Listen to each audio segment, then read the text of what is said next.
Sorry for the disturbance. இந்த address எங்க இருக்குன்னு கொஞ்சம் சொல்றீங்களா? அட்ரஸ்ங்களா?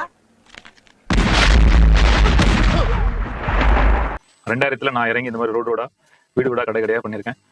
இன்னைக்கு யாரும் அப்படி பண்றேன்னு நினைக்காதீங்க. இந்த மாதிரி கொட்டை கிட்ட போட்டு நம்ம பேசலாம், நானும் 2 பேர் பார்ப்பாங்க, அப்படிலாம் நடக்கும். எப்போ நீங்க அந்த மாதிரி வேலை பண்ணீங்கன்னா, நாளைக்கு உங்க டீம் வந்து நீங்க பெருசாக்கணும் அப்படின்னா பண்ணலாம். உங்கள்கிட்ட கார் இருக்கு, பங்களா இருக்கு, ஆட் பண்றீங்க, ஆட் போட்டு அது பண்ணி எல்லாம் பண்ணலாம். எல்லாம் பண்ற மாதிரி இது ஒரு வகை. நிறைய பேர் இது அசிங்கமா நினைப்பாங்க, தப்பா நினைப்பாங்க. எனக்கு என்னைக்குமே நினைக்க மாட்டேன். இன்னொரு 40 வயசு, எனக்கு 80 வயசுல விட்டு விட்டா நானும் ரோட்ல இருந்து ப்ராஸ்பெக்டிங் பண்ணுவேன். நான் அதை தப்பா நினைக்க மாட்டேன். It's one of the marketing வேற. நிறைய பேர் சொல்லுவாங்க, எங்க அம்மா வீட்டு வேலை தான் பார்த்துட்டு இருக்காங்க. வீட்டு வேலை தான் இல்லை, அது ஒரு வேலை. எங்க அப்பா டெய்லர் தான் அப்படிமா, ஏன் டெய்லர் வேலை இல்லையா? அந்த மாதிரி தீபரி ப்ராஸ்பெக்டிங்காக நம்ம டைரெக்டாக கஸ்டமரை பார்க்கறது லேஸ்பட்ட காரியம் இல்லை. அதை வந்து சாதாரணமாக நினைக்காதீங்க. அது ஒரு தொழில், அது ஒரு பிஸ்னஸ். ஒருத்தம் இருக்கானே சபைனா எங்க சங்கம் இருக்கானே.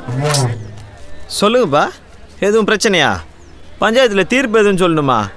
டேய், கை கொடுத்துட்டு வச்சு இவனை நம்பலாமா நம்பக்கூடாதா? கைக்கு பொய் சொல்கிறாங்க அப்படின்னா அவங்க எப்படி பொய் சொல்லுவாங்க? பொய் சொல்கிறாங்க, அவங்க சொல்கிறது பொய்யா இல்லையா அப்படின்னு நம்புறது.